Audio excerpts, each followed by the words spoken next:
Ibu, maaf suaranya tidak ada, Bu.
Oh, ya ampun, tes.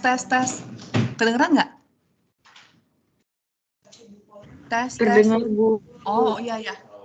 Tadi mic-nya ke mati sendiri. Oke, saya lanjut ya. Nah, jadi di akuntansi manajemen ini yang perlu kalian perhatikan itu adalah pertama, ini saya share. Nah, pertama itu adalah apa bedanya antara financial accounting dengan management accounting. Nah, ini hanya mendasar aja ya, jarang juga ditanyain, tapi ini adalah salah satu yang kalian harus tahu. Kemudian costing. Nah, costing ini yang paling penting di akuntansi manajemen ya. Jadi kalian harus tahu costing apa bedanya antara direct cost dengan indirect cost, bedanya antara variable dengan fixed cost dan lain-lain. Kemudian ada costing jenis lainnya, yaitu ada job costing dan nanti ada proses costing di chapter 17. Kemudian ada chapter 5, ABC dan ABM. Nah, kalau activity based costing dan activity based management itu biasanya yang tanyain lebih banyak adalah ABC. Kemudian allocation of supporting department itu biasanya yang ditanya hanya yang basicnya aja. Jadi nggak akan ditanya sampai hitung-hitungannya. Kemudian yang berikutnya adalah joint cost. Nah, kalau joint cost juga tidak akan ditanya hitung-hitungannya, yang akan ditanya adalah konsepnya. Jadi, yang perlu kalian ingat adalah kalau akuntansi manajemen, itu kebanyakan kita ditanyanya konsep, bukan hitungan. Ingat, akuntansi manajemen itu gunanya adalah untuk memberikan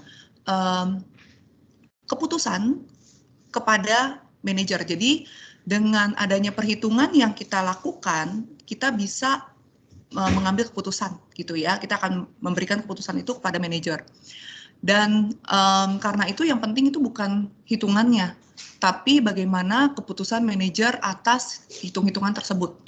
Jadi yang paling penting adalah how you analyze, bukan how you count, ya. Nah, kemudian di sini ada proses costing yang tadi saya sebutkan, ada spoilage, rework, dan scrap. Ini juga paling ditanya tentang apa artinya spoilage, apa arti rework, apa artinya scrap. Kemudian inventory management yaitu JIT, ERP. Nah, berikutnya adalah untuk akuntansi manajemen 2, ini kurang banyak hitungannya, jadi ini akan lebih banyak ke konsep, yaitu sebenarnya chapter 1 itu sama ya dengan chapter 1 yang ada di akuntansi manajemen 1. Kemudian ada master budget, ada flexible budget, standard costing dan variance analysis, ada quality cost, ada variable costing dan absorption. Nah, ini kalian juga pasti ingat ya apa bedanya antara variable dengan absorption. Kemudian segmented income statement dan ROI, CVP, dan relevant cost. Nah, yang perlu kalian ketahui adalah di sini di akuntansi manajemen 2 itu kita akan lebih banyak membahas tentang performance measurement. Jadi bagaimana cara kita mengukur kinerja dari perusahaan. Kalau kita mau mengukur kinerja perusahaan, kita harus tahu dulu center-center dari bagian-bagian yang perlu kita ukur ya kinerjanya. Nah, jadi nanti kalian akan belajar ada yang namanya cost center, ada yang namanya profit center, ada yang namanya investment center. Kalau cost center, maka yang harus kita gunakan untuk mengukur kinerjanya adalah dengan variance analysis. Jadi standard cost dan variance analysis adalah untuk mengukur kinerjanya cost center. Nah, untuk mengukur kinerjanya profit center, kita menggunakan segmented income statement. Untuk mengukur kinerjanya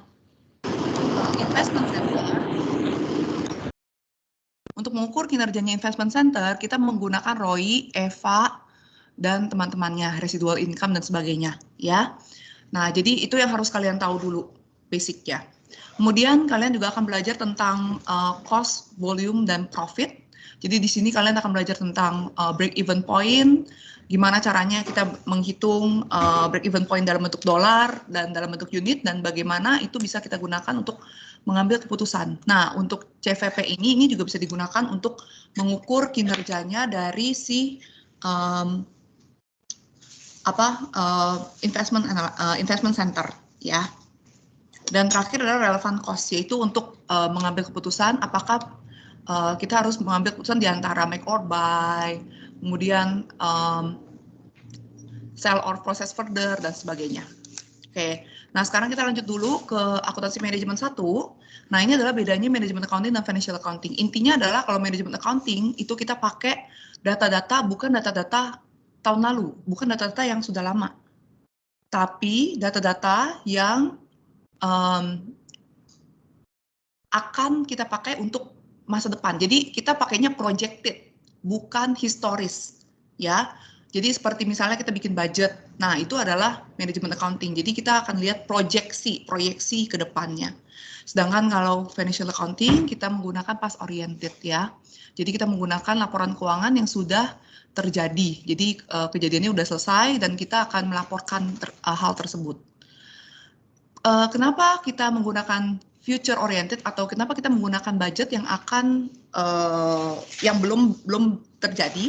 Karena kita itu mau melihat proyeksi ke depan untuk mengambil keputusan.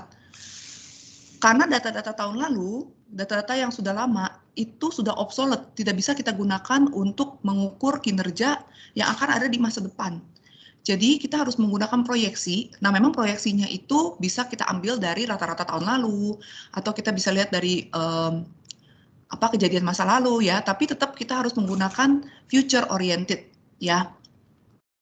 Jadi sebenarnya itu intinya antara manajemen accounting dan financial accounting. Nah, financial accounting setelah kita menggunakan data tahun lalu, kita menggunakan itu untuk memberikan laporan kepada pihak luar. Jadi supaya investor yang sudah menanamkan modal di tempat kita, mereka tahu, oh ternyata nih perusahaan kita ini berjalan dengan baik. Tapi kalau manajemen accounting itu adalah untuk manager, jadi untuk supaya kita tahu what's next, apa yang harus kita lakukan nantinya. Itu ya. Nah, kemudian kita lanjut ke chapter 2. Nah, di chapter 2 itu ada banyak terminologi yang harus kalian tahu. Pertama adalah cost object, ya. Nah, apa itu cost object? Cost object itu adalah segala sesuatu yang harus kita ukur biayanya, yang mau kita hitung biayanya. Jadi misalnya kalian mau hitung biaya dari sebuah meja, berarti cost object-nya adalah meja. Cost object itu tidak harus barang yang kita produksi, ya. Jadi cost object bisa juga misalnya customer. Jadi misalnya satu customer ini kita harus gunakan misalnya berapa biayanya gitu. Jadi cost object bukan hanya barang yang kita produksi atau jasa yang kita produksi, tapi juga bisa customer dan hal-hal lainnya. Pokoknya apapun yang kalian mau ukur biayanya. Kemudian kita masuk ke cost assignment. Cost assignment itu adalah pengalokasian biaya, ya. Nah, cost assignment itu kalau misalnya kita mengalokasikan biayanya ke biaya langsung, misalnya, kalau kita mengalokasikan biaya langsung, cost assignment-nya itu namanya cost tracing.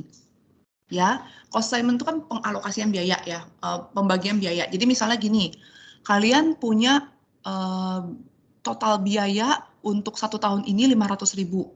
Tapi kan dari semua biaya tersebut, saya mau hitung biaya untuk satu cost object ini. Misalnya saya mau hitung biaya dari meja. Nah, untuk tahu biaya dari meja, berarti kita harus pisahkan dulu nih, meja ini ada biaya apa aja. Ada biaya direct cost dan biaya indirect cost. Nah, kalau biayanya itu direct cost, maka cost assignment-nya yaitu dari seluruh biaya yang ada kita assign ke meja tersebut dan biaya meja tersebut adalah biaya direct cost, maka disebut dengan tracing. Contohnya apa? Misalnya kalau kamu mau beli meja, mau bikin meja, berarti kan ada biaya kayu. Nah, kayu itu kan adalah direct cost. Nah, direct cost itu apa sih, Bu? Direct cost itu adalah biaya yang bisa langsung ditelusuri ke cost object.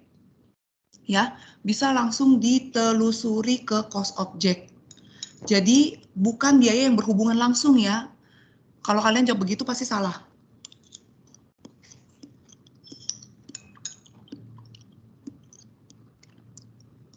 Jadi kalau namanya direct cost adalah biaya yang bisa kita telusuri ke cost object tersebut.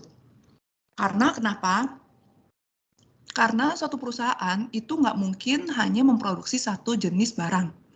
Atau satu perusahaan nggak mungkin hanya memiliki satu jenis customer atau nggak mungkin memiliki satu departemen misalnya kayak gitu. Nah, karena itu kita harus tahu mana biaya yang bisa langsung kita telusuri ke cost object kita, mana yang tidak bisa kita langsung telusuri ke cost object. Direct cost adalah biaya yang bisa langsung kita telusuri ke cost object kita. Kan kita bisa tahu ya, misalnya nih satu meja ini kita bisa kita bisa menghasilkan satu meja kalau kita misalnya menggunakan satu gelondong kayu. Nah, berarti kan kita bisa trace nih, oh biaya satu gelondong kayu ini bisa langsung kita telusuri, kita langsung masukin ke cost object-nya. Jadi kalau misalnya tracing itu nggak ada tuh yang namanya dibagi-bagi. Jadi misalnya, oh biayanya untuk semuanya terus kita bagi dua gitu, nggak ada yang seperti itu. Ya, sedangkan indirect cost adalah biaya yang tidak bisa langsung ditelusuri ke cost object-nya. Misalnya nih, satu pabrik itu bisa menghasilkan meja, menghasilkan kursi, menghasilkan dan lain-lain sebagainya. Nah, biaya listrik dari pabrik tersebut itu kan biaya listrik untuk menghasilkan semua barang yang diproduksi. Itu tidak bisa langsung kita telusuri nih ke meja. Masa kita bilang nih, oh untuk menghasilkan meja ini biayanya 500.000, emang tahu dari mana gitu kan? Jadi ini harus kita alokasi. Jadi untuk indirect cost itu harus kita alokasikan. Ya. Nah, jadi kita tahu dari mana Bu ini direct cost atau indirect cost, tergantung dari cost object yang mau kita ukur. Misalnya nih, kalau misalnya kita mau ukur meja ini sebagai cost object, berarti tadi biaya listrik adalah indirect cost, kemudian gelondongan kayu itu adalah direct cost. Tapi kalau misalnya kalian mau mengukur apa ya? Misalnya kalian mau mengukur cost object kalian adalah satu pabrik ya. Jadi misalnya kalian punya 5 pabrik ya. Kalian mau mengukur biaya dari satu pabrik, maka cost object-nya adalah satu pabrik. Berarti listrik untuk satu pabrik itu kita bisa bilang itu adalah direct cost. Karena biaya tersebut bisa langsung kita telusuri ke pabrik tersebut. Ya, jadi mau dia direct atau indirect itu tergantung pada cost object yang mau kita ukur.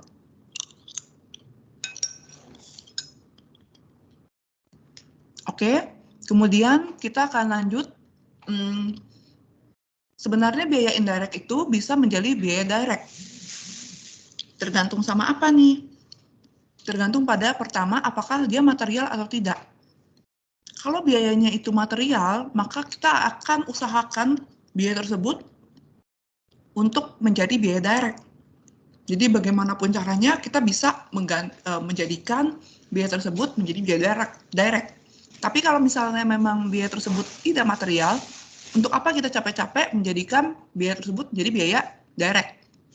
Karena ingat ya, kalau konsepnya di akuntansi manajemen adalah cost versus benefit. Jadi kalau cost kita lebih banyak daripada benefitnya, kalau cost untuk menjadikan biaya indirect menjadi direct lebih besar daripada manfaatnya, maka kita tidak perlu menjadikan biaya indirect itu menjadi biaya direct. Bu, kenapa sih mau jadiin dia biaya direct? Supaya lebih gampang ditelusuri dan bisa lebih akurat untuk dihitung biayanya. Karena semakin banyak biaya direct di dalam suatu cost object, maka akan semakin akurat biayanya. Karena kan kalau indirect kan misalnya nih, biaya listrik. Listrik nih ya misalnya. Aduh. Biaya listrik kamu bagi satu pabrik misalnya kamu menghasilkan ada meja, ada kursi, terus misalnya ada yang lain-lain lah ya. Nah, misalnya barangnya ada 5 jenis. Nah, berarti kan mau nggak mau kamu bagi biayanya menjadi 5. Nah, kalau kamu bagi 5, itu kan belum tentu akurat. Emangnya benar kalau semuanya itu akan sama pemakaiannya? Apakah benar memproduksi kursi dan meja itu biaya listriknya sama? Kan nggak bisa begitu ya. Nah, karena itu akan lebih baik menggunakan biaya direct semuanya, dijadikan direct. Tapi kalau tidak material, untuk apa? Nah, setelah kita lihat dari materiality, kalau memang dia benar-benar material, maka kita bisa lanjut ke yang bawah, available information gathering technology.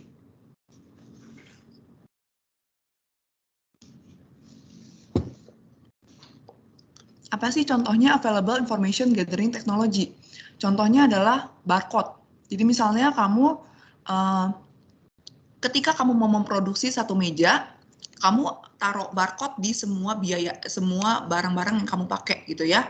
Misalnya paku lah, terus misalnya palu lah dan sebagainya. Dan kamu akan scan semuanya. Nah, kalau kamu scan semuanya, berarti kan kamu akan ketahuan, oh satu meja ini butuh paku berapa gitu. Ya, tapi ingat kalau itu material baru kamu bisa menggunakan barcode. Kalau nggak buat apa? Dan yang ketiga adalah design of operation. Apa sih contohnya design operation? Contohnya misalnya adalah kalau kita mau bikin ketoprak.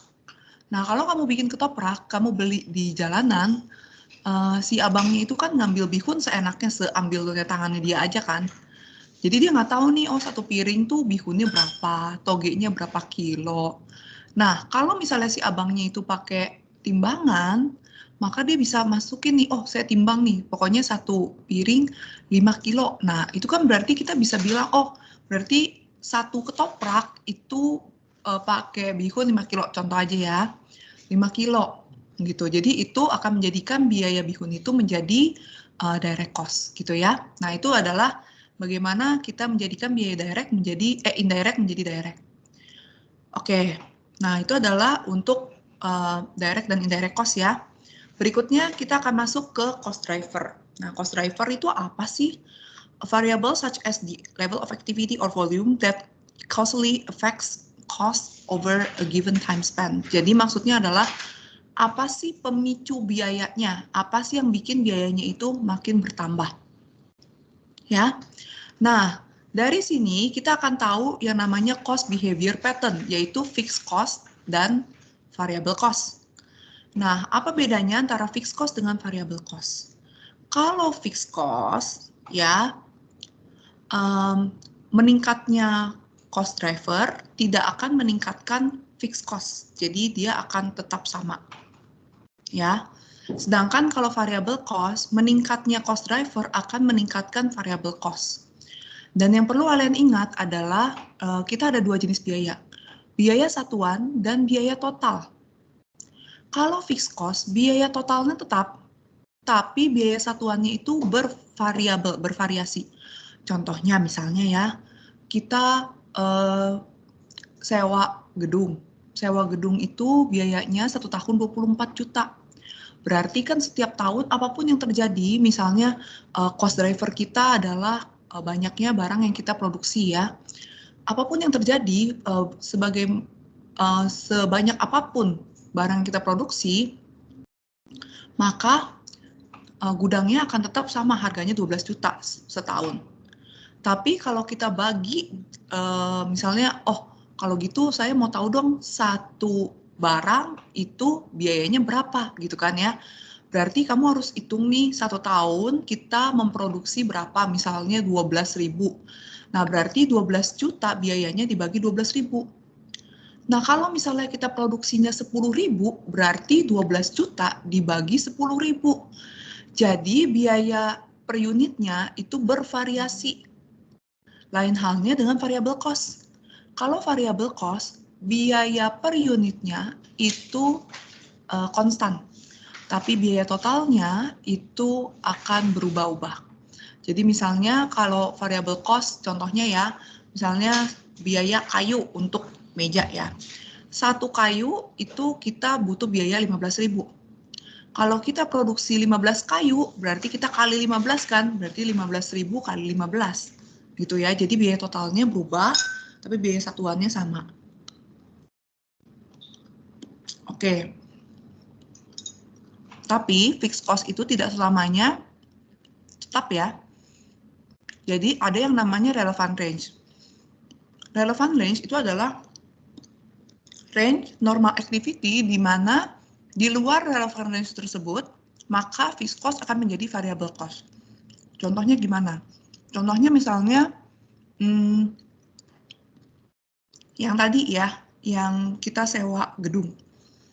Ketika kita sewa gedung tersebut misalnya muat hanya 100.000 barang.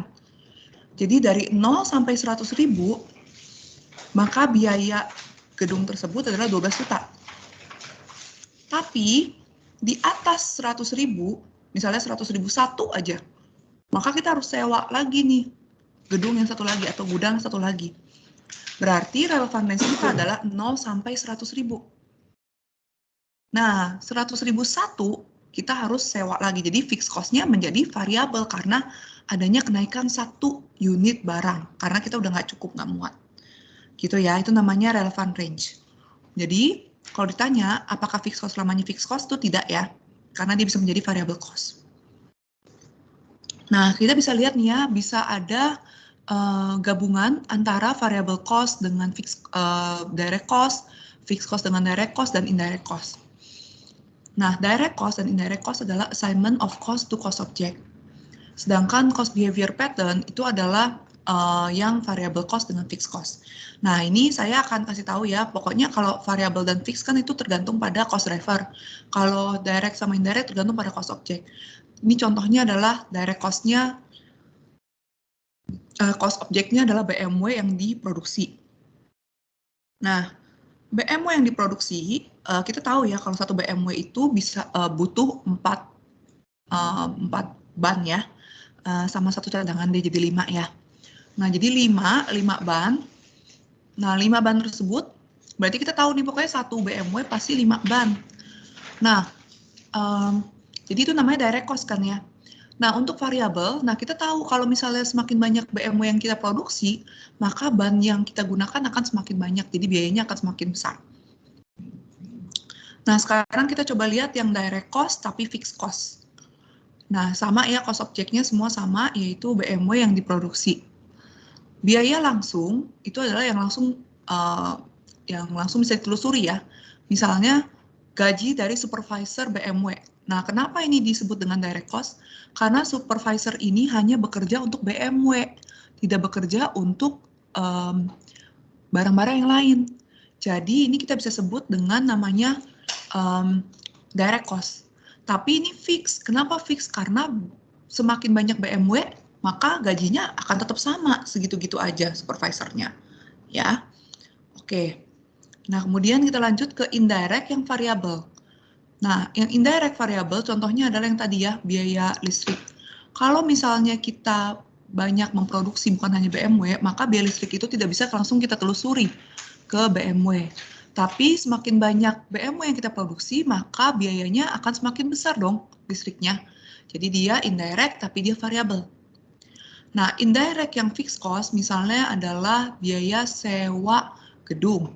Nah, biaya sewa gedung dia tidak langsung berhubungan dengan BMW karena gedung tersebut bisa dipakai untuk memproduksi BMW dan segalanya. Sedangkan dia tetap fixed cost karena berapapun yang kita produksi, kita akan tetap bayar list cost-nya segitu. Ya. Oke. Nah, kemudian di chapter 2 ini kita juga belajar ada beberapa jenis ya, ada direct material, type of inventory ya, direct material, work in process, dan finished good.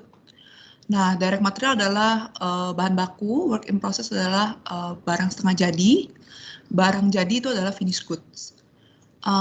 Kemudian kalau ditanya apa sih komponen dari manufacturing cost? Manufacturing cost itu terdiri dari direct material tambah direct labor tambah manufacturing overhead cost. Direct material dan direct labor adalah biaya direct, sedangkan biaya indirectnya adalah manufacturing overhead cost. Ya. Lalu ada istilah lagi namanya inventoriable cost dan period cost.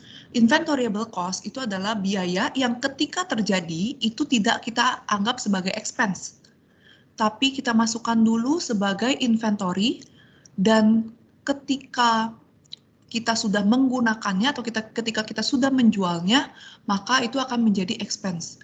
Contohnya apa, Bu? Contohnya adalah inventory ya, yang seperti ini ya. Jadi ketika kita mengeluarkan direct material, direct labor, dan MOH, kita nggak boleh anggap ini sebagai expense. Kita harus anggap ini sebagai inventoriable cost atau cost. Nah, kalau kalian tanya apa sih bedanya cost dengan expense? Kalau cost itu adalah seluruh biaya ya, kalau cost itu biaya. Seluruh biaya yang dikeluarkan untuk menghasilkan sesuatu. Tapi itu bukan expense. Expense adalah beban. Ya, kalau beban, kalau biaya itu masuknya ke aset. Kalau beban itu masuknya ke expense. Nah, kalau expense itu biasanya kalau kita udah jual, maka dia akan menjadi expense.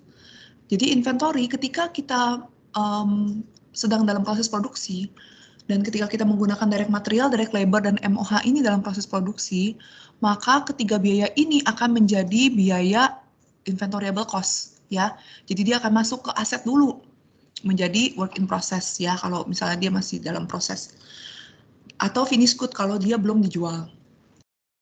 Nah, ketika dia udah dijual, maka dia akan menjadi cost of goods sold. Finished good yang udah dijual itu namanya cost of goods sold, dan itu masuknya ke expense. Nah, sedangkan period cost itu adalah biaya yang ketika kita keluarkan itu langsung jadi expense. Nah, jadi saya kasih tahu ya bedanya inventoriable cost sama period cost. Kalau inventoriable cost itu biasanya adalah biaya manufaktur. Jadi semua manufacturing cost itu masuknya ke inventoriable cost. Sedangkan biaya lainnya yang terkait dengan sales, general and administrative, dan biaya-biaya lainnya itu masuknya ke period cost, karena ketika dia terjadi, dia tidak ada hubungannya dengan manufaktur. Ini berhubungan dengan penjualan dan segalanya. Jadi kalau berhubungan dengan penjualan, administrasi, itu akan kita langsung masukkan ke expense. Ya, jadi itu biaya yang ketika kita keluarkan langsung jadi expense ya. Nah, kemudian ada yang namanya prime. Prime itu maksudnya primary ya, dari kata primary, dan conversion cost. Nah, kalau prime cost itu adalah direct material.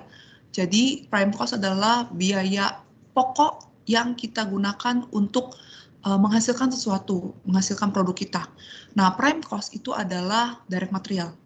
Sedangkan conversion cost itu adalah biaya yang kita gunakan untuk mengkonversi prime cost menjadi barang jadi.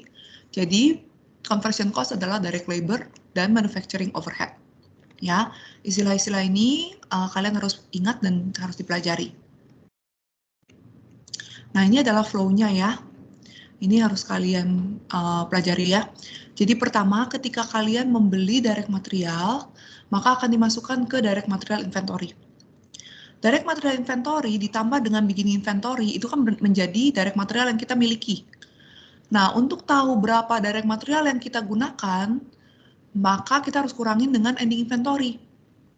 Nah, direct material yang kita gunakan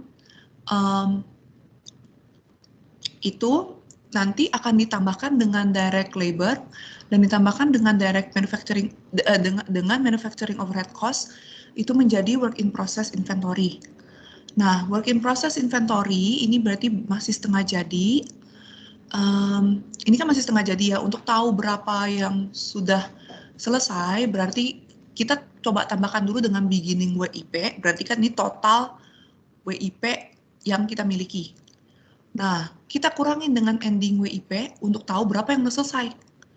Nah, jadi beginning inventory tambah WIP kurangin dengan ending inventory, dapatnya adalah cost of goods manufactured, yaitu sama dengan finished goods inventory. Jadi cost of goods manufactured itu sama dengan finished goods inventory ya. Nah, kemudian finished goods inventory, kita mau tahu nih dari finished goods ini yang kejual berapa. Berarti kita tambahkan dengan beginning finished goods, dikurangin dengan ending finished goods. Dan ketika kita jual berarti itu menjadi cost of goods sold. Nah, dari direct material sampai finished good itu kita masih menjadi inventoriable cost. Tapi begitu kita udah masuk ke cost of goods sold, ini sudah menjadi expense nih, kalian bisa lihat ya. Jadi ini sudah menjadi period cost. Nah, setelah itu untuk membuat income statement berarti revenue dikurangin cost of goods sold, dikurangin dengan biaya-biaya lainnya, biaya penjualan, R&D, dan sebagainya. Kalian masih ingat value chain? Nah, di value chain itu kalau kalian ingat ya ada gambar yang seperti ini, gitu ya. Ada R&D, desain, terus kemudian habis desain kan production, marketing, distribution, dan customer service. Nah, selain production cost, yang lainnya adalah period cost ya, jadi semuanya bisa menjadi expense. Tapi mungkin kalian sudah pelajari kalau di R&D cost, ada sebagian yang bisa menjadi aset ya, kalian udah belajar di Inter. Nah, kemudian hasilnya menjadi operating income. Jadi begitulah caranya kalian membuat income statement. Oke, nah karena tadi chapter 2 memang yang paling penting ya, jadi sekarang kita langsung lanjut ke chapter 4. Chapter 4, oh ya, by the way, nanti kebanyakan yang akan ditanyain adalah Akmen 1 ya. Kita harus tahu apa itu cost pool, apa itu cost allocation base, apa itu job costing dan process costing. Cost pool adalah kumpulan biaya. Jadi seperti yang tadi saya pernah bilang juga, pertama-tama kan kita punya biaya banyak tuh. Nah, biaya banyak tersebut nanti dikumpulkan ke cost pool, baru nanti kita akan mulai assignment. Kita akan assign apakah ini biayanya direct atau biayanya indirect. Nah, ketika kita membagi ke indirect, berarti kan itu disebut dengan namanya cost allocation. Nah, waktu kayak tadi saya kasih contoh, misalnya biaya listrik ya, itu kan misalnya biaya listrik, misalnya 500.000 dibagi 5. 5 itu kan jumlah unitnya ya yang kita produksi. Nah, jenis unit yang kita produksi. Nah, 5 tersebut itu kita namakan cost allocation base. Jadi, basis untuk mengalokasikan biaya. Tapi biasanya cost allocation base itu sama berasal dari cost driver ya. Cost driver kan segala sesuatu yang membuat biaya itu naik atau pemicu biaya. Nah, kemudian sekarang kita lihat bedanya antara job costing dengan proses costing. Job costing itu kalian gunakan kalau misalnya kalian melakukan produksi yang berbeda-beda jenisnya. Jadi ada distinct units of a product or service. Contohnya adalah misalnya kalian menjadi desainer. Nah, untuk desainer kan berarti satu barang, misalnya mau bikin baju pengantin ya, baju pengantin yang satu kan bisa beda dengan yang lain biayanya. Nah, itu kalian harus menggunakan job costing system. Jadi ketika menghitung biayanya itu kita pakai job costing.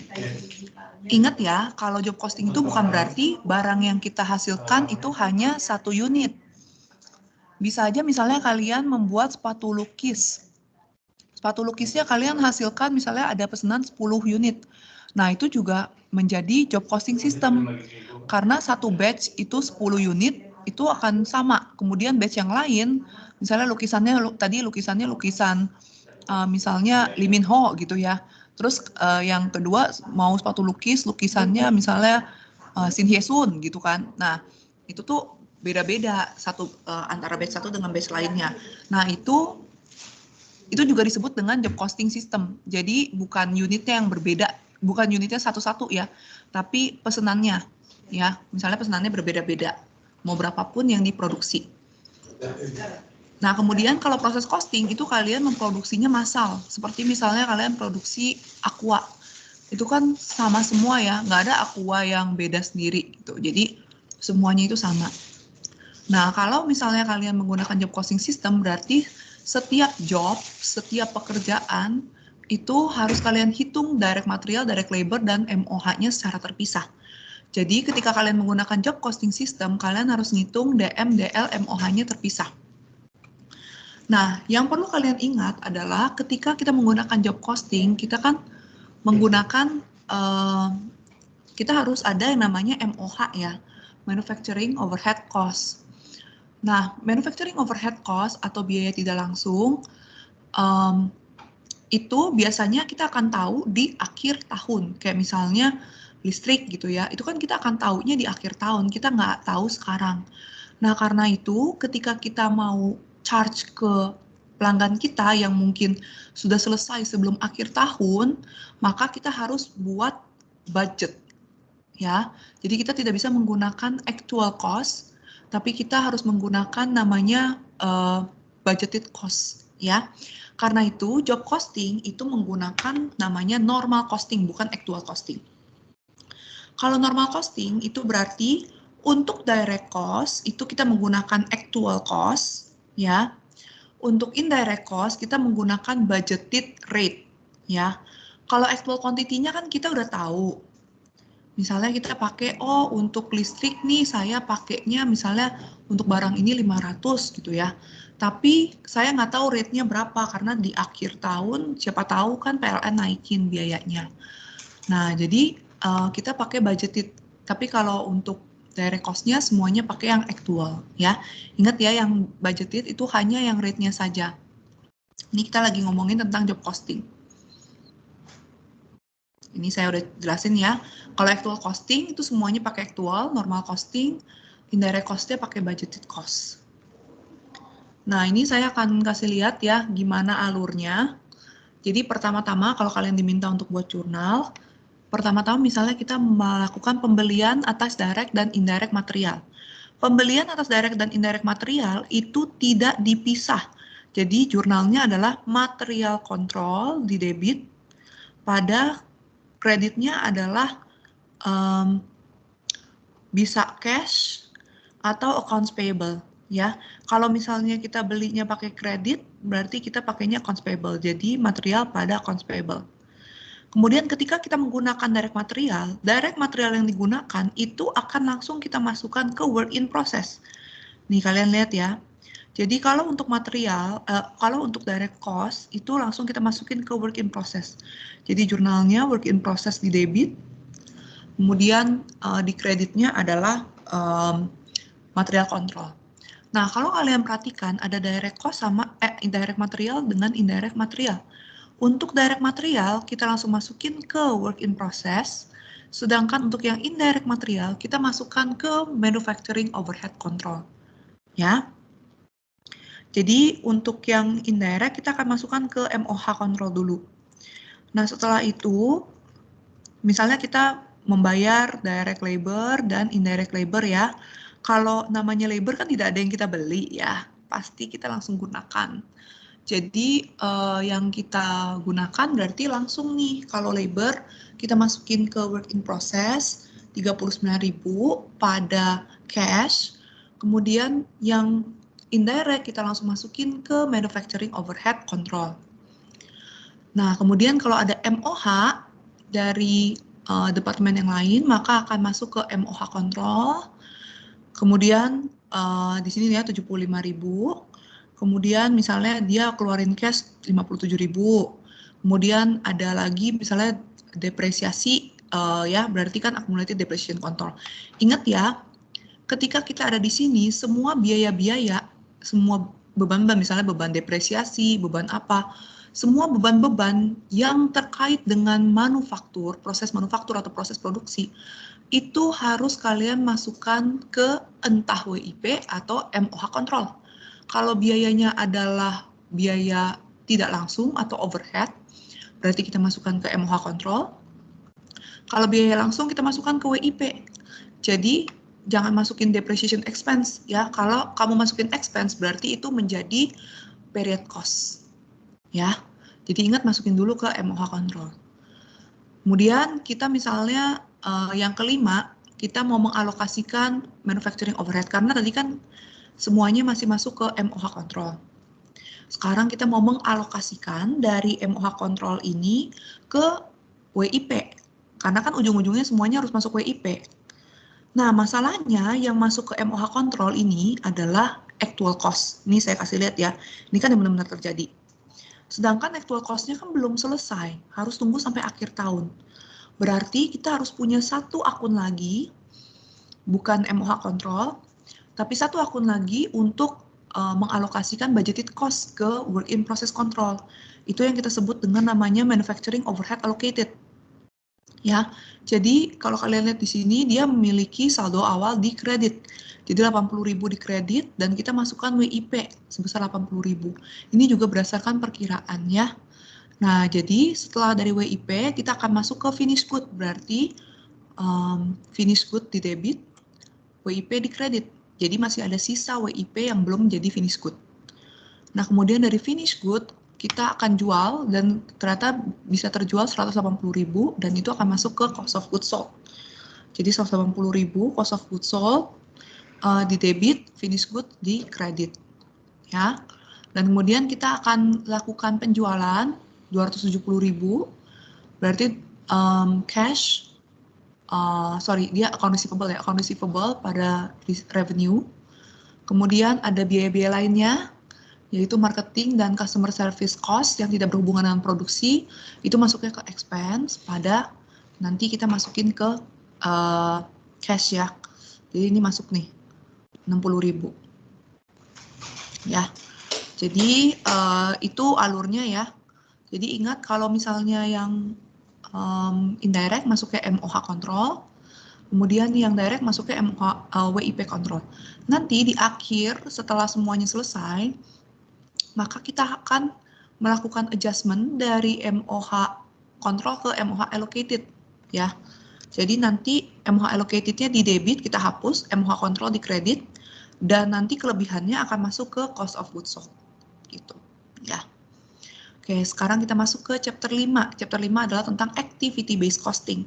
Nah, sekarang saya harus kasih tahu dulu apa sih bedanya antara activity based costing dengan traditional costing. Traditional costing itu adalah kamu mengalokasikan biaya dengan menggunakan yang namanya produk unit level. Jadi ini saya mungkin harus gambar dulu ya.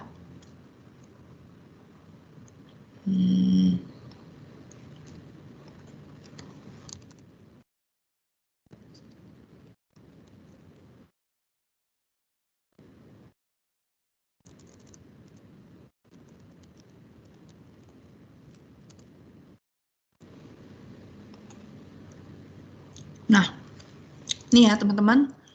Jadi, ini ada yang namanya, ini yang namanya cost hierarchy ya. Cost hierarchy itu ada yang namanya unit level, batch level, product level, dan facility product sustaining level, dan facility sustaining level sebenarnya. Tapi kalau kamu sebut product level sama ini juga nggak apa-apa. Apa sih yang dimaksud dengan unit level? Unit level adalah bertambahnya satu unit barang akan menambah biayanya sebesar berapa rupiah. Jadi biayanya itu akan bertambah dengan bertambahnya satu unit barang. Kalau kamu menggunakan traditional costing, maka kamu memperlakukan semua biaya sebagai unit level. Ya, contohnya apa Bu? Misalnya gini, saya punya perusahaan.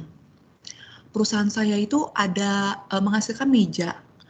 Nah, berarti kan ada biaya meja, biaya ini ya kayu. Terus kan kalau di situ kan berarti ada biaya kayu dan biaya apa yang lain-lain ya. Nah, tapi kan yang namanya perusahaan itu kan nggak mungkin dong dia isinya hanya pabrik. Bisa juga isinya ada kantor ya. Jadi kantor misalnya ada manajernya, jadi kantor manajer ya, jadi AC yang di ruangan manajer, kemudian tukang bersih-bersih yang di ruangan manajer, dan sebagainya. Nah, kalau kamu menggunakan traditional costing, maka ketika kamu mau mengalokasikan biaya AC yang ada di kantor manajer, kamu baginya berdasarkan unit yang diproduksi. Ya, atau misalnya kamu baginya, ya berdasarkan unit yang diproduksi gitu ya. Nah, itu kan berarti nggak sesuai ya. Karena kan biaya listrik yang ada di kantor manajer itu naik bukan karena banyaknya unit yang kita produksi, tapi memang dia sehari-hari kerja di situ. Mau ada unit yang diproduksi atau tidak, kita akan tetap manajer akan tetap ada di situ dan akan mengeluarkan biaya. Nah, karena itu traditional costing itu kurang bagus. Kalau kita menggunakan activity based costing, itu adalah kalau kita membagi biaya indirect cost berdasarkan apakah dia itu facility level, product level, atau batch level. Nah, ini saya jelasin dulu ya. Tadi kan kalian udah belajar unit level, sekarang batch level. Batch level itu adalah biaya yang bertambah dengan adanya satu batch. Contohnya apa, Bu? Misalnya biaya pengiriman. Ketika kamu mengirimkan barang, misalnya kamu mengirimkan aqua gitu ya, kamu kirimin aqua ke TSM. Nah, ketika kamu kirim kan nggak mungkin dong kamu kirimnya cuma satu barang. Ketika kamu kirim kan kamu bisa kirimnya bertonton. Nah, sekali kirim biayanya 15.000. Nah, berarti satu batch pengiriman itu biaya 500.000. Maka kita akan alokasikan berdasarkan batch-nya. Jadi kalau bulan ini, misalnya, ya bulan ini misalnya saya pengirimannya 2 kali, berarti tinggal dibagi 2. Gitu, bukan berdasarkan banyaknya unit yang kita produksi. Kemudian yang ketiga adalah product sustaining level. Product sustaining level itu adalah biaya yang bertambah karena ada satu jenis produk yang bertambah. Contohnya adalah biaya desain. Misalnya kalian memproduksi sunsilk ya. Sunsilk urang-aring dengan sunsilk urang-aring dengan sunsilk co-creation misalnya, itu kan desainnya beda. Jadi bertambahnya satu jenis produk, maka biaya desainnya akan bertambah. Jadi nanti kamu bagi biaya desain bukan berdasarkan banyaknya unit yang diproduksi, tapi berdasarkan jenis produk yang ada. Nah, yang terakhir adalah facility level. Facility level itu adalah yang menunjang perusahaan. Misalnya biaya OB, ya, kemudian biaya OB, terus misalnya biaya orang accounting, itu kan menunjang semua yang ada di perusahaan. Nah, itu nanti kamu tidak bisa membagi ke masing-masing unit ya. Nah, ini memang agak tricky cara mengalokasikannya. By the way, yang penting adalah kalian tahu apa bedanya ABC dengan traditional costing. Ya, itu aja. Nah, ABM itu adalah method of management decision making that use ABC information to improve customer satisfaction and profitability. Jadi, kalian menggunakan activity based management, activity based costing untuk mengambil keputusan untuk meningkatkan customer satisfaction dan profitabilitas. Tapi yang perlu kalian ingat adalah tidak semua biaya itu cocok untuk kita jadikan ABC ya. Karena ABC ini hanya bisa kita alokasikan, kita pakai untuk perusahaan yang banyak indirect cost-nya. Kalau perusahaannya sedikit indirect cost-nya atau jenisnya sedikit gitu ya, untuk apa kita capek-capek mengalokasikan berdasarkan activity based costing?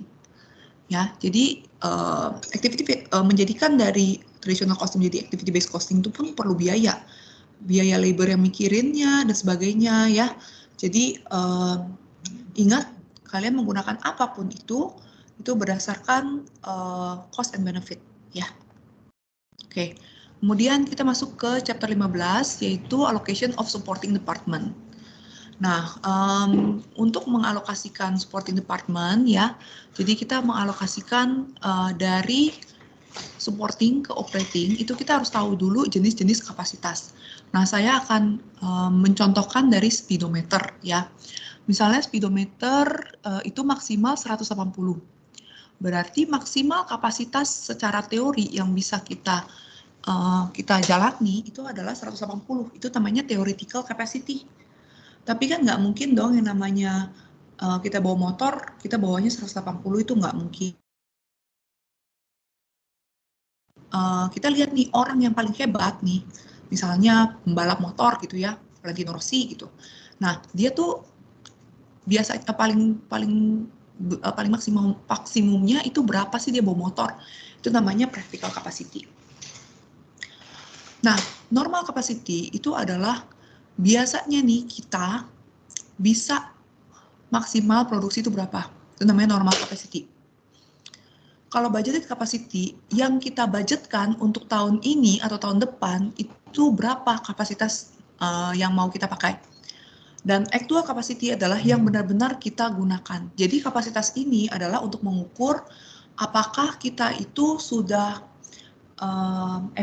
efisien dan efektif atau belum dalam menggunakan kapasitas. Ya. Nah, ketika kita mengalokasikan biaya dari supporting department, kita bisa menggunakan 3 metode ini ya. Jadi ada direct, step down, dan reciprocal. Nah pertanyaannya kenapa sih Bu kita harus mengalokasikan supporting department? Nah supporting department itu kayak misalnya bagian fotokopi, bagian admin. Nah itu kan mereka sebenarnya melakukan fotokopi dan sebagainya itu kan atas permintaan kita bagian operasional. Jadi harusnya biayanya itu tidak dikenakan kepada mereka. Kalian harus ingat itu yang namanya responsibility accounting. Nah, responsibility accounting itu artinya kita harus mengenakan biaya pada siapapun yang harusnya bertanggung jawab, ya, gitu. Nah, kemudian kita akan, jadi kita harus mengalokasikan itu kepada operating department yang benar-benar beroperasi, gitu. Nah, kemudian ada lagi yang namanya common cost. Kalau common cost itu adalah biaya yang kita pakai bareng-bareng. Misalnya kalian penerbangannya dari Jakarta ke Surabaya, terus dari Surabaya lanjut ke Singapura, misalnya kayak gitu ya. Nah, misalnya kalian mau dari Jakarta ke Surabaya karena ada misalnya lebih murah gitu ya Jakarta Surabaya Singapura daripada langsung direct dari Jakarta ke Singapura. Nah, yang Jakarta ke Surabaya misalnya yang pergi adalah si orang-orang A, sedangkan yang pergi dari yang butuh dari Jakarta ke Singapura adalah orang-orang B. Maka kita harus mengalokasikan orang-orang A itu adalah biaya yang dari Jakarta ke Surabaya, kemudian orang-orang B dari Jakarta ke Jakarta ke Singapura gitu ya. Jadi itu yang namanya allocation of common cost. Nah ini biasanya nggak ditanya, jadi saya skip aja ya. Kemudian kita langsung lanjut ke chapter 16, joint cost. Joint cost ini terjadi ketika kalian itu melakukan proses produksi, tapi kalian bisa menghasilkan banyak jenis barang, ya. Jadi misalnya kalian melakukan, misalnya kalian punya peternakan ya, sapi. Nah sapi itu kan kalian bisa pakai macam-macam, daging sapi, ya, susu sapi, ya. Nah itu kan dari satu sapi aja bisa menghasilkan banyak jenis. Nah, jadi nanti biaya untuk breeding sapi, biaya untuk membeli sapi, itu adalah biaya joint cost. Nah, ketika dari sapi itu bisa keluar susu, itu kita bisa anggap sebagai separable cost. Nah, jadi intinya tuh, jadi intinya adalah seperti ini.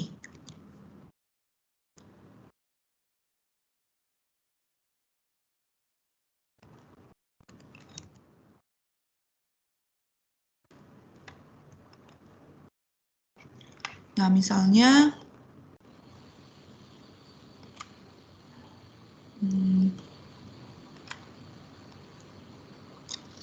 nah ini misalnya ada garis ya. Ini adalah proses produksi. Misalnya kalian punya sapi. Nah, Oke. Ketika kalian belum bisa membedakan atau ketika kalian belum bisa menghasilkan susu atau dagingnya belum bisa dipotong, maka biaya ini disebut dengan joint cost. Atau gampangnya misalnya kita melakukan pertambangan ya. Nah, ketika kita melakukan pertambangan kan kita ambil aja tuh batu-batu yang ada tanpa kita bisa tahu ini tuh diamond atau apa gitu ya. Nah, berarti titik dari ketika kita melakukan pertambangan sampai dia itu diolah sehingga kita tahu dia itu diamond atau tidak. Ini namanya joint cost.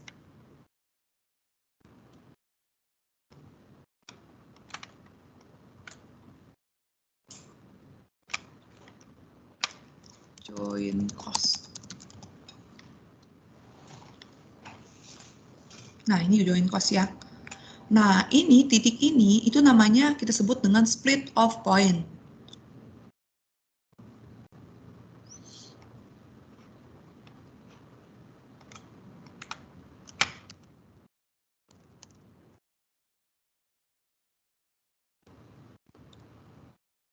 Ini split off point ya. Oh, nih yang garis ini split off point. Nah, setelah split off point, biasanya kita akan melakukan proses lebih lanjut. Biasanya ya. Nah, ketika kita melakukan proses lebih lanjut, ataupun tidak melakukan proses lebih lanjut, pokoknya kalau misalnya udah melewati split off point, biaya tersebut kita namakan dengan separable cost. Karena biasanya tanpa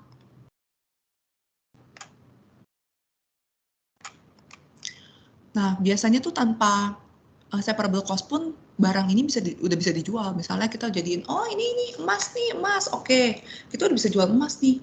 Tapi kalau kamu mau ada biaya lagi, misalnya biaya untuk proses lebih lanjut, nah itu kan berarti setelah kita mengidentifikasi bahwa dia itu emas. Berarti itu disebut dengan separable cost, ya.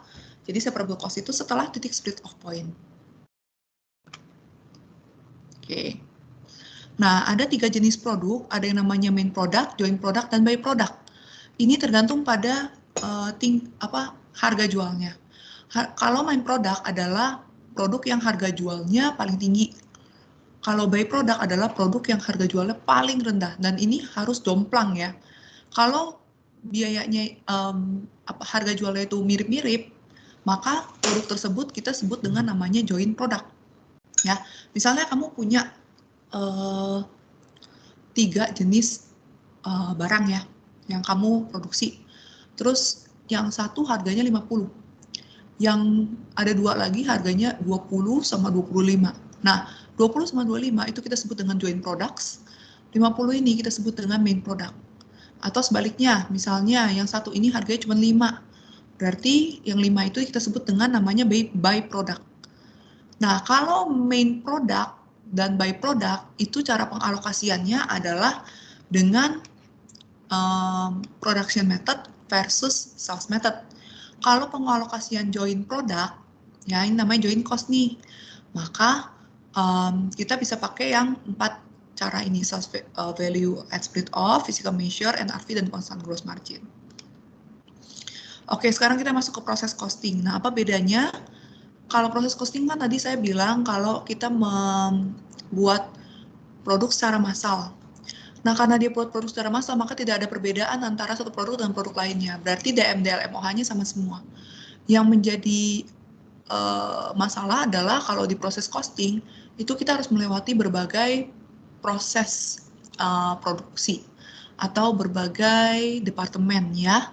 Nah, jadi dari departemen satu ke departemen lainnya itu kita harus bisa bagaimana cara mentransfer biayanya. Gitu. Nah, direct material itu biasa dimasukin sekali, bisa beginning atau ending. Kalau conversion cost itu kan berarti DL sama MOH. DL sama MOH itu kan harus kita kerjakan setiap hari ya aktivitasnya, kita masukin segala macamnya. Kalau direct material emang sekali aja, tapi kalau direct labor masa kita cuma sekali kerjainnya kan nggak mungkin. Nah, jadi itu akan sesuai dengan proses produksinya, gitu ya. Nah, ketika kalian mengalokasikan dari satu departemen ke departemen lain, yang perlu kalian tahu adalah equivalent unit. Apa bedanya equivalent unit dengan physical unit? Nah, kalau physical unit itu adalah produk, benar-benar produknya, baik itu udah selesai maupun belum selesai, ya. Jadi, misalnya kita ada barang ya, 50.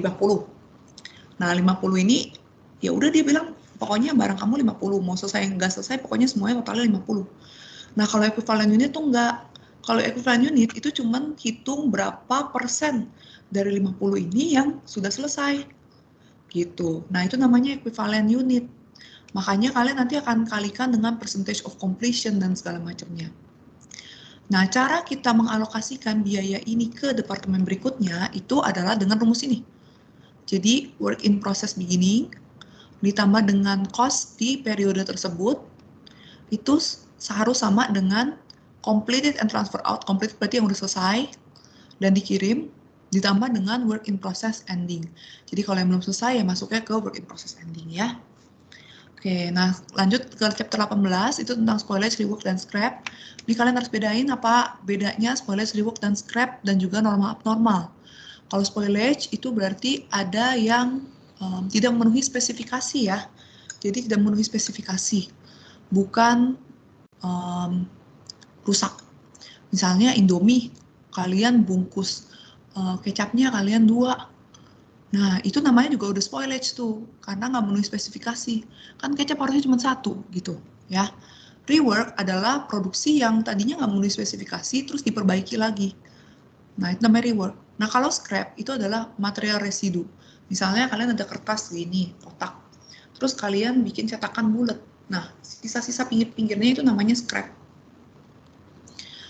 Oke, nah spoilage itu ada 2 jenis, ada normal spoilage sama abnormal spoilage. Kalau normal spoilage adalah spoilage yang inherent, yang pasti bisa terjadi walaupun proses produksinya itu efisien.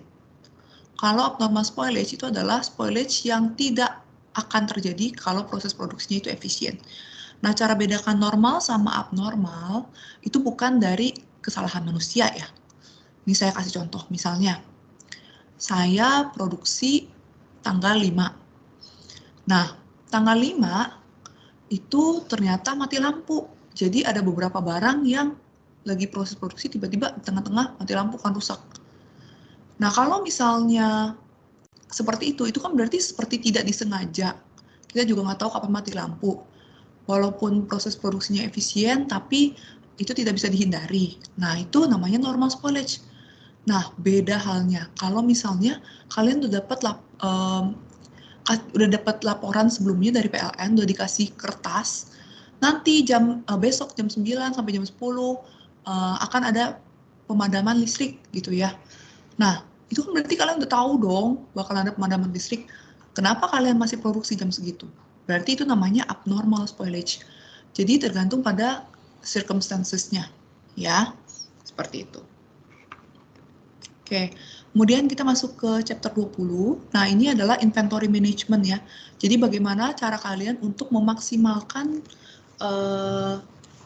meminimalkan biaya inventory. Karena biaya inventory itu adalah salah satu biaya yang terbesar di perusahaan manufaktur. Nah, kalau misalnya kalian tidak bisa menggunakan JIT, maka kalian harus menggunakan EOQ. Nah, apa bedanya JIT dengan EOQ? Kalau JIT itu adalah, ya sebenarnya bisa pilih salah satu sih, antara kalian belinya pada saat barang sudah habis, ya. Jadi misalnya barang udah habis, kalian langsung telepon, kemudian nanti supplier datang. Atau kalian memproduksi pada saat barang baru datang. Jadi kalian nggak akan produksi sebelum barang datang, atau bisa dua-duanya. Nah, apa sih manfaat dari JIT? Tidak ada biaya penyimpanan. Jadi carrying cost-nya jadi 0. Gitu. Ordering cost pasti ada, tapi carrying cost tuh bisa 0. Dan kita nggak membutuhkan ini ya, tidak membutuhkan gudang. Dan itu juga udah mengurangi cost banget ya. Tapi kita kan nggak bisa spekulasi seperti itu. Apakah supplier kita itu pasti akan kirimkan pada saat itu juga kan enggak ya. Maka dari itu biasanya perusahaan menggunakan economic order quantity ya. Ini adalah untuk meminimalkan biaya relevant ordering cost dengan relevant carrying cost. Nah, ketika kita menggunakan EOQ itu adalah total unit yang harus kalian pesan setiap kali kalian melakukan pemesanan ya. Nah, dengan menggunakan EOQ, maka nanti relevant ordering cost itu akan sama dengan relevant carrying cost. Sehingga nanti relevant total cost-nya itu akan paling minimum. Gitu ya. Nah, kemudian di chapter 20 ini kalian juga belajar namanya reorder point. Kapan sih kalian harus memesan kembali ya? Nah, kalian akan pesan kembali reorder point pada saat nanti barangnya jangan sampai habis dulu ya. Tergantung, kalau kalian mau punya safety stock, maka nanti di sini akan ditambah dengan safety stock ya. Nah, kapan kita akan pesan lagi? Pada saat dia udah mau habis, kita baru pesan lagi. Nah, caranya adalah kita harus hitung number of units sold, berapa sih yang biasanya kejual, dikalikan dengan waktu tunggunya. Jadi kita biasa nunggu berapa lama? 2 minggu. Oh, berarti 2 minggu dikali 5.000 misalnya. Berarti kalau barangnya udah 2 minggu kan berarti 14 hari ya, 14 kali 5 gitu kan. Berarti kalau misalnya barangnya 70.000, baru nanti kalian pesen lagi gitu. Nah, ada lagi yang namanya backflash costing. Ini adalah untuk membuat jurnal ya. Ini mensimplifikasikan traditional inventory costing system. Ini kalau misalnya kalian tidak melewati semua tahapan-tahapan dalam proses produksi ini. Jadi kan kalau tahapan proses produksi itu ada purchase of direct material, incurring conversion cost, kemudian kita lakukan produksi masuk ke WIP, WIP masuk ke finished good, dan kemudian kita jual. Biasanya kan kayak gini ya. Tapi kalau misalnya kita, oh Bu, saya nggak pakai WIP, misalnya saya nggak pakai WIP ya, berarti kan trigger point-nya cuma stage A, stage C, sama stage D. Jadi yang stage B ini kita nggak buat jurnalnya, gitu. Atau kita habis WIP, kita langsung jual, kita nggak, atau kita maksudnya kita nggak beli, kita langsung produksi ya. Waktu kita beli, kita nggak simpen gitu ya, kita langsung produksi. Nah, maka nanti kita akan langsung ke stage B, stage A-nya hilang. Gitu, itu namanya bisa 3 trigger point, atau bisa juga 2 trigger point, misalnya di tengah-tengah ini udah nggak ada, jadi begitu beli langsung jual gitu, atau gimana. Nah, itu namanya backflash costing. Ini kalian juga bisa lihat di catatan kalian ya. Saya nggak akan jelasin lebih lanjut.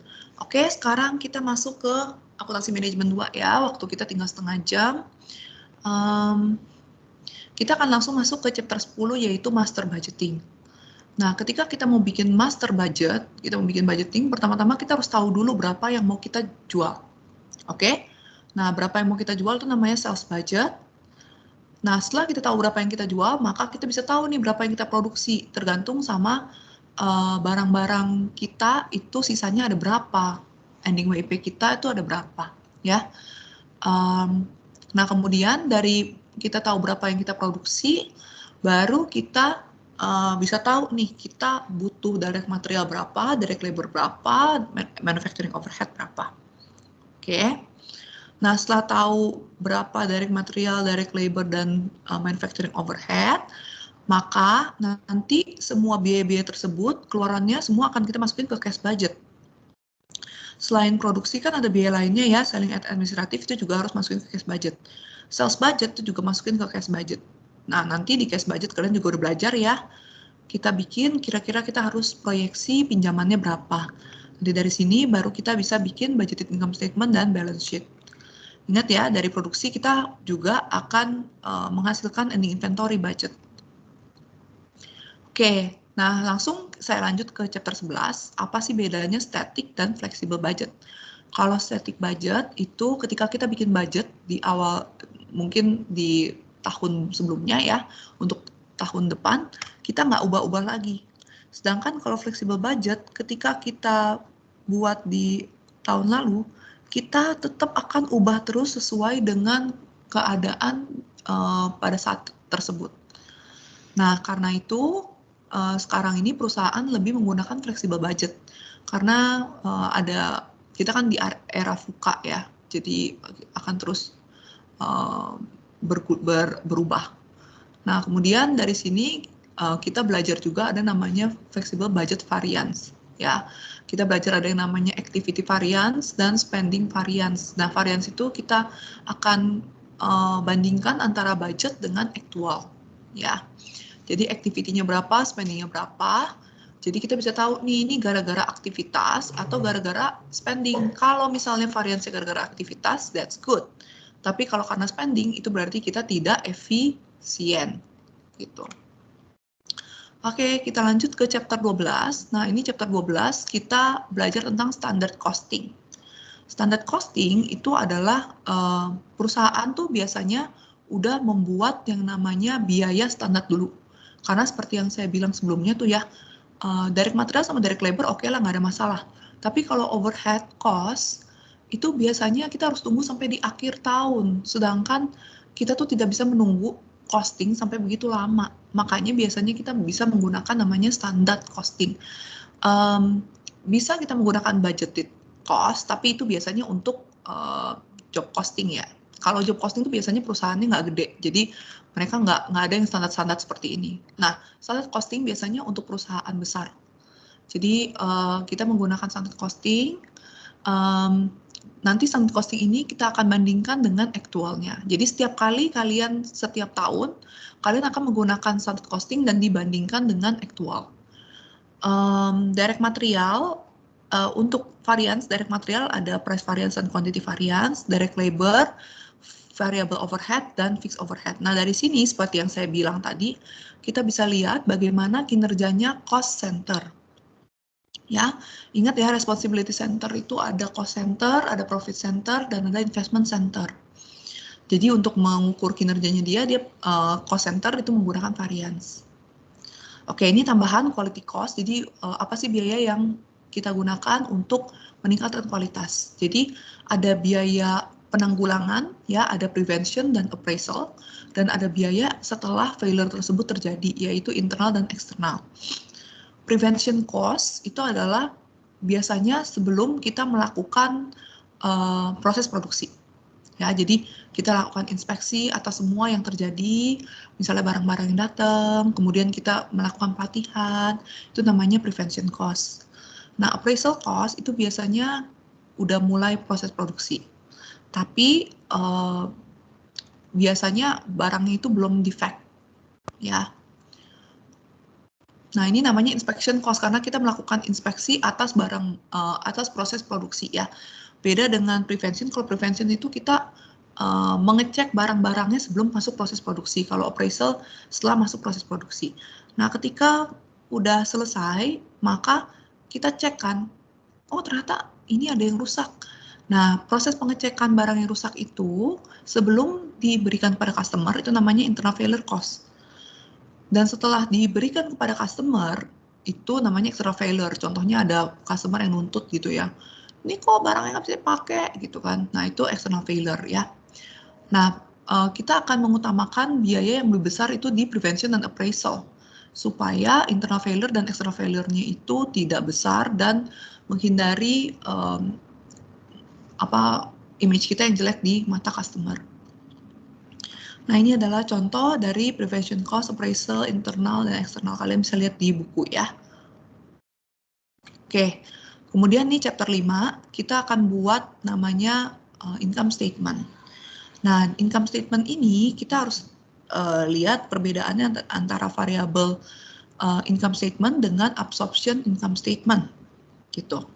Kalau variable income statement adalah yang kita jadikan sebagai cost of goods sold hanya biaya-biaya yang variabel saja.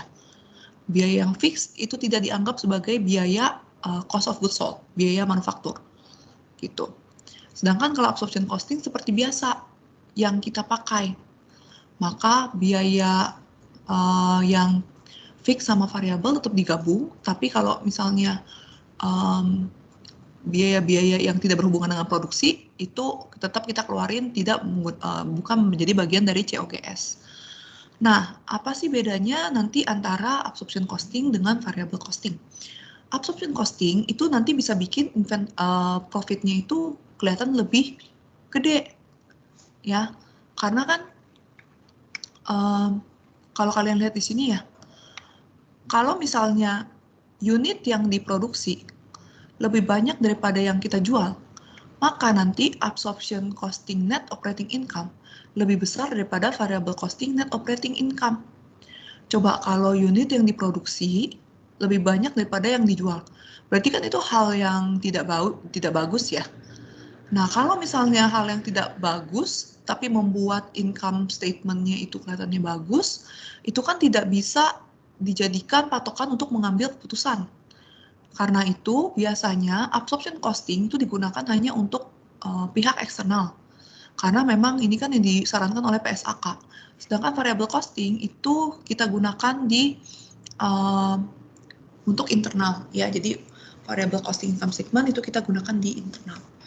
Kalian bisa baca sendiri ya untuk yang chapter 5 di bukunya.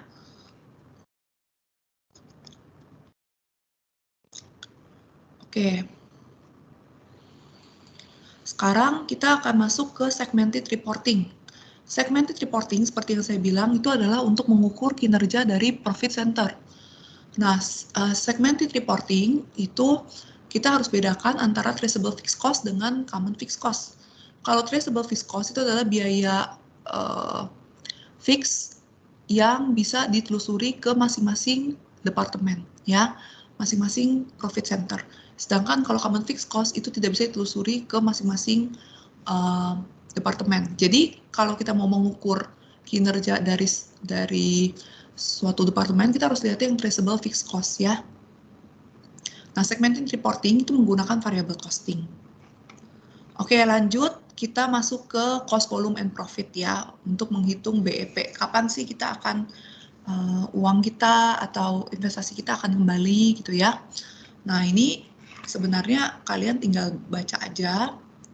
Intinya adalah untuk mendapatkan BEP itu fixed cost dibagi dengan contribution margin.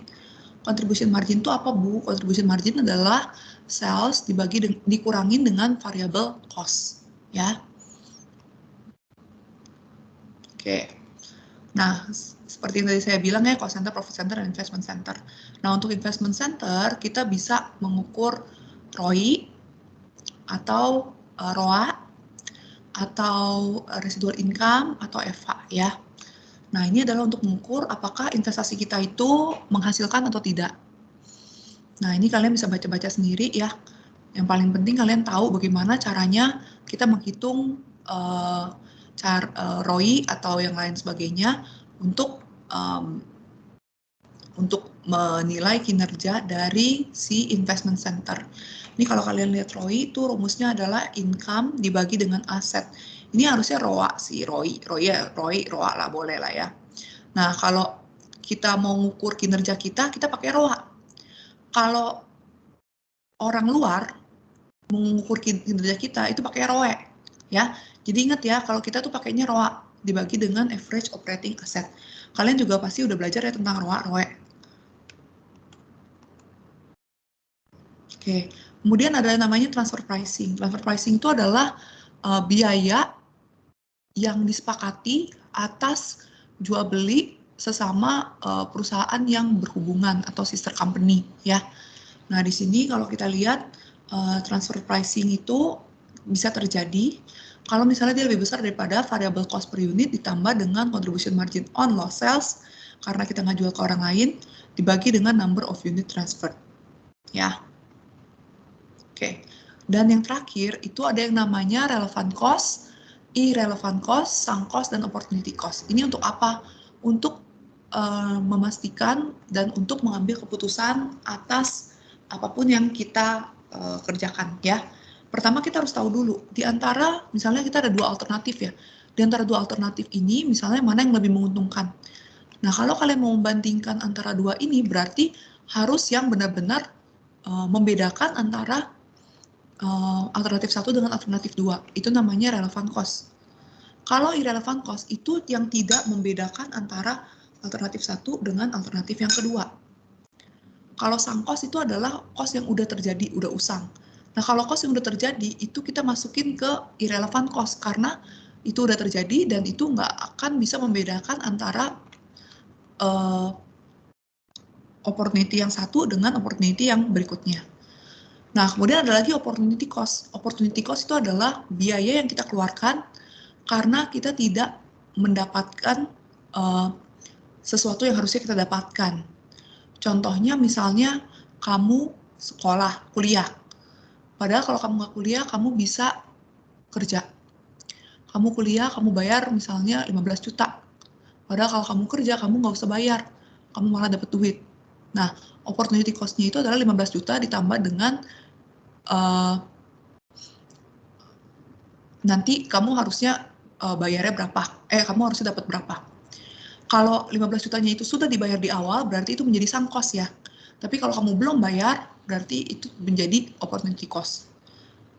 Jadi kalau emang udah terlanjur terjadi, itu menjadi irrelevant cost. Oke, sekian dari saya. Apakah ada yang mau bertanya?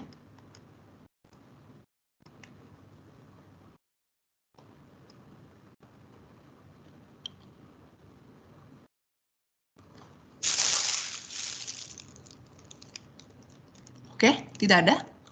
Baik, saya rasa berarti udah cukup ya.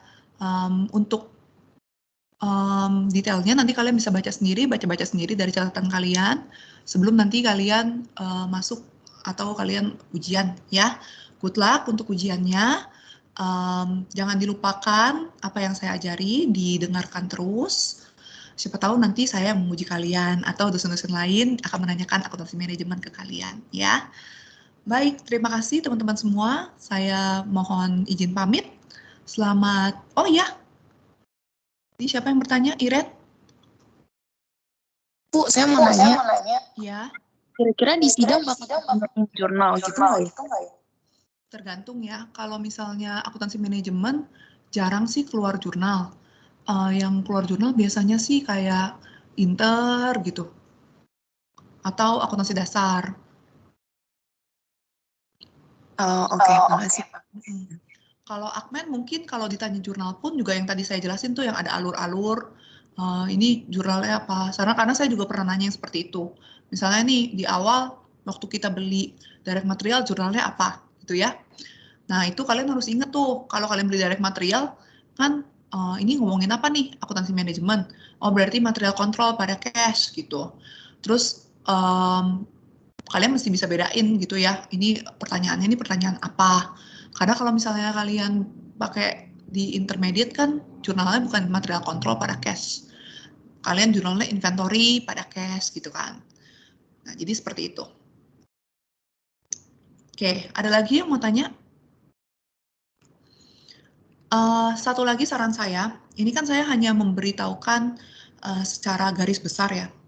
Tolong kalian pelajari kembali ya secara mendalam.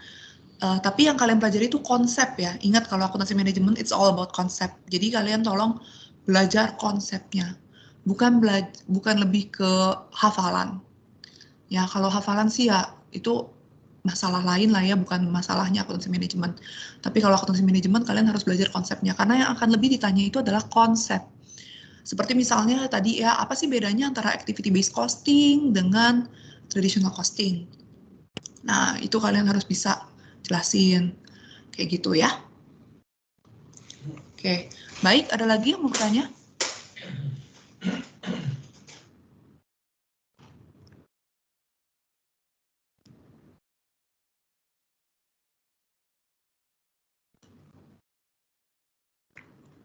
Sudah cukup?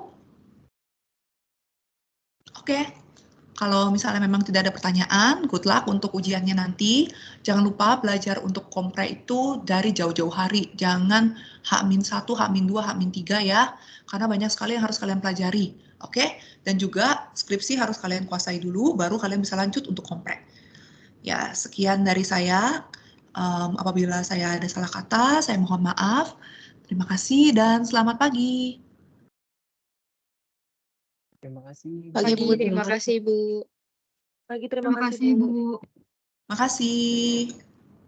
Makasih, Bu.